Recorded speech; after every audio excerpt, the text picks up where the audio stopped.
श्रावण पुत्रदा एकादशी के व्रत की संपूर्ण कथा। पुत्र प्राप्ति की इच्छा रखने वाले अवश्य करें श्रावण पुत्रदा एकादशी का व्रत। इस एकादशी को पवित्रा एकादशी और पवित्रोपना एकादशी भी कहा जाता है। कब है श्रावण पुत्रदा एकादशी? साथ ही जानिए पुत्रदा एकादशी व्रत की व्रत कथा। श्रावण पुत्रदा एकादशी यानी पवित्रा एकादशी श्रावण मास की शुक्ल पक्ष की एकादशी को पुत्रा एकादशी, पवित्रोपना एकादशी और पवित्रा एकादशी के नाम से जाना जाता है। पुत्रदा एकादशी में वर्ष में 2 बार आती है, एक बार श्रावण मास में और दूसरी बार पौष मास में। श्रावण मास की शुक्ल पक्ष की एकादशी और पौष मास में श्रावण मास की शुक्ल पक्ष की एकादशी और पौष मास शुक्ल की एकादशी को पुत्रदा एकादशी कहा जाता है।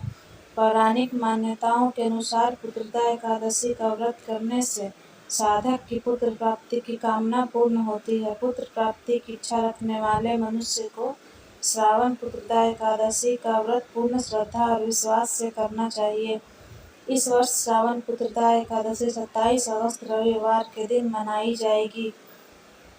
श्रावण पुत्रदा एकादशी व्रत कथा। धर्म ग्रंथों के अनुसार धर्मराज युधिष्ठिर ने भगवान श्री कृष्ण से श्रावण मास की शुक्ल पक्ष की एकादशी के विषय में पूछा। तब उन्होंने धर्मराज युधिष्ठिर को इस एकादशी के विषय में बताया था।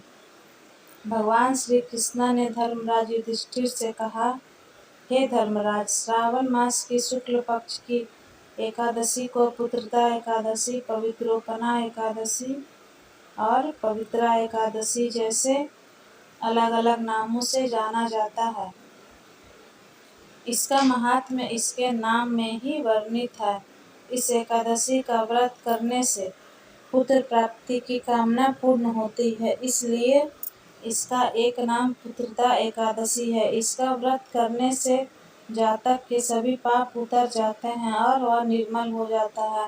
पापियों को भी पवित्र कर देने के कारण इसे पवित्रोपना एकादशी और पवित्रा एकादशी कहा जाता है। इस एकादशी की व्रत कथा और महात्म्य कहने और सुनने से ही वाजपेयी यज्ञ के समान पुण्य फल प्राप्त होता है।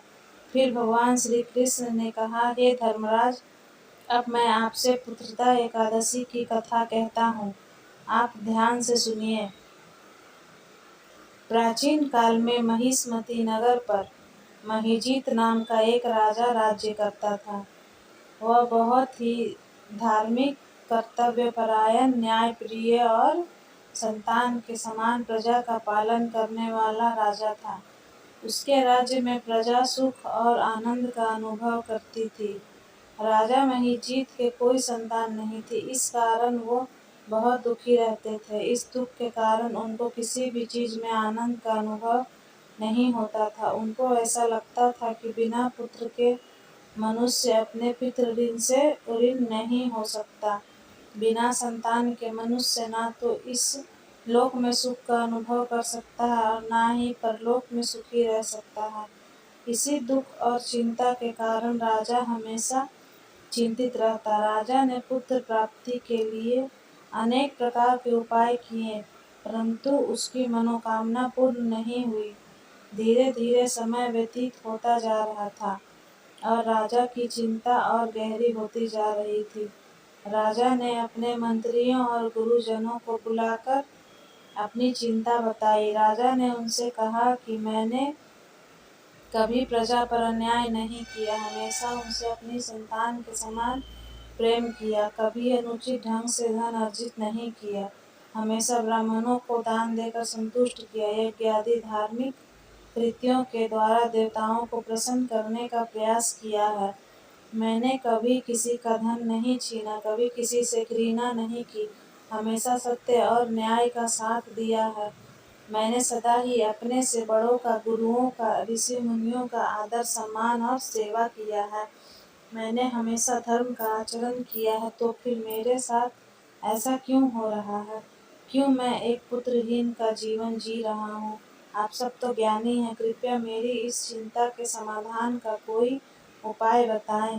राजा के इस प्रकार के वचन सुनकर सबने राजा को सांत्वना दी और उन्हें जल्द ही उनकी चिंता के समाधान का विश्वास दिलाया। उसके बाद समस्त मंत्रीगण और गुरुजन आपस में मंत्रणा करने लगे और सबने मिलकर यह निर्णय लिया कि राजा के दुख के निवारण का उपाय ढूंढने के लिए सभी दिशाओं में प्रतिनिधि मंडल भेजे जाएंगे, जो हर संभव प्रयास करेंगे जिससे राजा की चिंता का निवारण हो जाए। ऐसा विचार करके शीघ्र ही प्रतिनिधि मंडल बनाकर चारों दिशाओं में भेज दिए गए। वो वनों में घूम घूम कर ऋषि मुनियों से मिले और सबने अपने राजा के दुख को दूर करने का उपाय पूछा। इसी तरह वनों में भटकते भटकते वो लोमेश ऋषि के आश्रम में पहुंच गया। लोमेश ऋषि एक बहुत ही तेजस्वी, जितेंद्रिय, सभी शास्त्रों के ज्ञाता, धर्म और विज्ञान के गूढ़ रहस्यों को जानने वाले और त्रिकालदर्शी थे। उन्होंने लोमेश ऋषि को देखकर श्रद्धा से प्रणाम किया। तब लोमेश ऋषि ने उनसे वहां आने का प्रयोजन पूछा और उन्हें आश्वस्त किया कि मैं आपकी सहायता का पूर्ण प्रयास करूंगा। लोमेश ऋषि से ऐसे आशापूर्ण वचन सुनकर उन्होंने उन्हें सारी बात बता दी। वे बोले, हे ऋषिवर, हम बहुत आशा से आपके पास आए हैं और हमें विश्वास है कि आप ही हमारे दुखों का अंत कर सकते हैं। हमारे राजा महीजीत बहुत ही न्यायप्रिय, धर्म का पालन करने वाले, बड़ों का आदर सम्मान करने वाले, सत्य पर चलने वाले और प्रजा से प्रेम करने वाले हैं। ऐसे धर्मशील राजा के कोई पुत्र नहीं है और वो इसी बात से दुखी हैं और हम उनका दुख दूर करने का उपाय चाहते हैं। और अब आपके पास आकर हमें ऐसा लगता है कि आप ही हमारी समस्या का निवारण करेंगे। उन सबके वचन सुनकर ऋषि लोमेश ने अपने नेत्र बंद कर लिए और अपनी शक्ति से राजा के पूर्व जन्म की सारी कहानी जान ली। फिर थोड़ी देर पश्चात आंखें खोली और प्रतिनिधि मंडल के लोगों को राजा के पूर्व जन्म की कहानी सुनाने लगे। ऋषि लोमेश बोले, आज का राजा महीजीत पूर्व जन्म में एक निर्धन वैश्य था और निर्धन होने के कारण धन प्राप्ति के लिए उसने बहुत से पाप युक्त कर्म किए। एक बार ज्येष्ठ मास की शुक्ल पक्ष की 10वीं के दिन वो व्यापार के लिए दूसरे शहर जा रहा था। मार्ग में उसे कहीं भी खाने को कुछ नहीं मिला और पूरे 2 दिन तक वो भूखा प्यासा जंगल में भोजन और पानी की तलाश में भटकता फिर रहा था। वो दिन ज्येष्ठ मास के शुक्ल पक्ष की द्वादशी का दिन था और वो भूख और प्यास से व्यथित भटकता हुआ एक सरोवर के निकट पहुंच गया। उसने जब पानी देखा तो वो पानी पीने के लिए एक प्यासी गाय को पानी नहीं पीने देने का अपराध किया था। 10वीं तिथि से द्वादशी तक भूखा रहने के कारण अनजाने ही उससे एकादशी का व्रत हो गया था। उसी व्रत के पुण्य प्रभाव से वो इस जन्म में राजा बना है और उस गाय को पानी न पीने देने के कारण उसके आज कोई संतान नहीं है।